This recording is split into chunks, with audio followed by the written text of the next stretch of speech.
काय आहे रे तुझ्या गावात? काय आहे? ही गाव, ही माणसं, हा निसर्ग सगळं मिळून एक असं विश्व आहे जिथं मन खरंच शांत होतं. गाव बदललं नसेल, पण वेळ नक्की थांबलेली आहे. आणि म्हणूनच माझं गाव माझं सर्वस्व. आणि तू म्हणतोस काय आहे माझ्या गावात? शेती ही इथली पूजा आहे.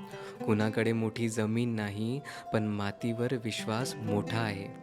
हल चालवणारे बाबा, पाठीवर कुंज घेतलेली आई आणि एकाच सावलीत खेळणारे भावंड, हे सगळं पाहिलं की लक्षात येतं की खरं सौख्य याच ठिकाणी आहे.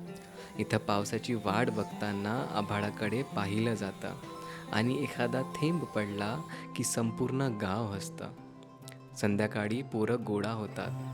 कुणी चपला काढून विटीत दांडू खेळतो, तर कोणी जुनं सायकलचं चाक घेऊन रस्त्यावर धावतो. इथले खेळ कधी मोबाईलवर आलेच नाहीत. मातीतील खेळ म्हणजे आमचं बालपण आणि त्यातलंच एक भाग अजूनही मनात जिवंत आहे. भावा, आता शहरात राहतो. एसीत बसून निसर्गाचे ब्लॉग बघतो. मोबाईलवर रिलॅक्सिंग साऊंड ऐकतो आणि कितीतरी ॲप्स वापरून स्ट्रेस मॅनेज करतो.